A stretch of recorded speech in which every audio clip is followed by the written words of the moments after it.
Ready? Great. 3, 2, 1, it's all yours. Okay. So this is pretty outrageous. What were you going for? What were you... I have no idea. I'm trying to make it up.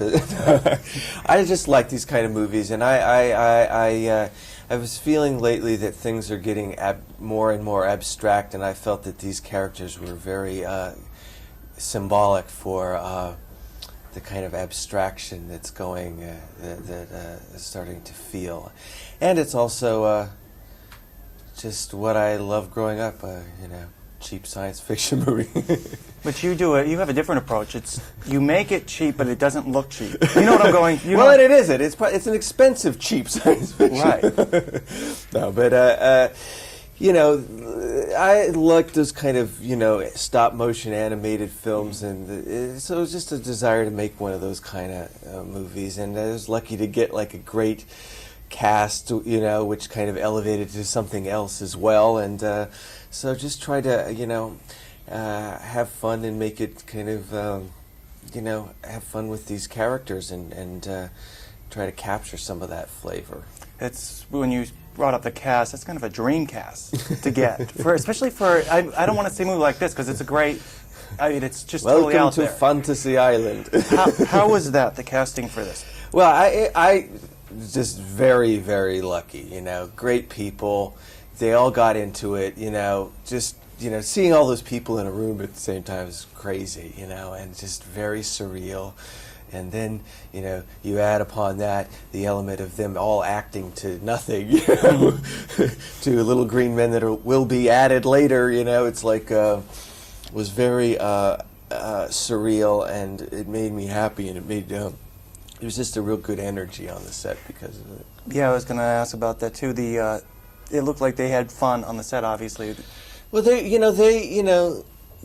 seem to get into the whole spirit of it, and again, it was a real pleasure. It's kind of like a chance to meet some of these people and see them and kind of come in and do something, and I just felt really, really lucky, and it was a real joy to work with them all. Well, you've worked with some in the past, with Batman. Yeah. I worked with Jack before, and worked with a few of the people before, and it was fun to work with some and work with new. And again, some people come, actors that came from comedy, some from drama, and then kind of all together. It was in different generations. It was really a real great experience that way. Was it hard to come up with a concept mixing a very high-budget film with a low-budget genre? Mentality? No, not in Hollywood. That's easy. Still adding up those receipts, No, I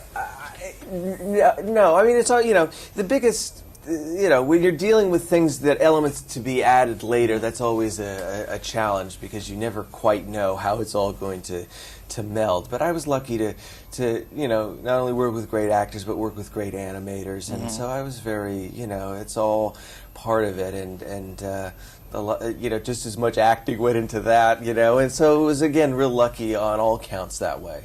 I love The Martians.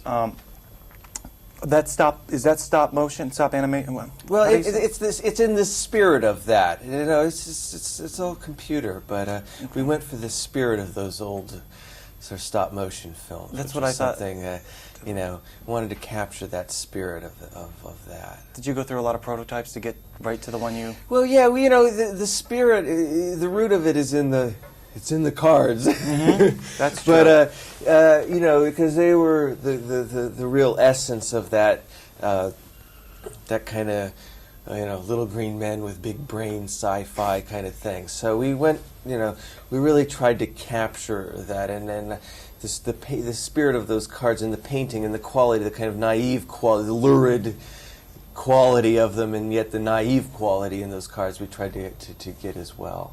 Where did you find the cards? Did you remember the cards?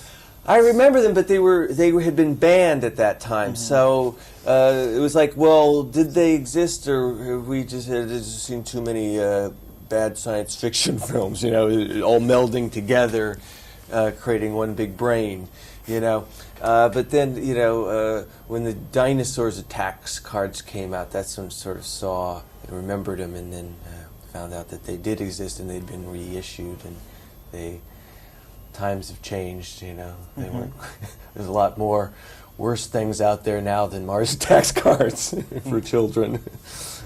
Did you cut us? I'm pretty simple. Oh, okay. Was this hard to get off the ground? It's a very expensive project. It took a while to get going because it took a while to find to get the right technique and all of that. But it wasn't. No, it was okay. It wasn't it was like anything else. It was, it was equally easy or hard to get going. It wasn't. The studio was very supportive of it. So it was all, the usual taking of time to get going. But it really had more to do with finding the correct medium and getting all of that straightened out. Right. Okay. Say goodbye, Mike. Goodbye.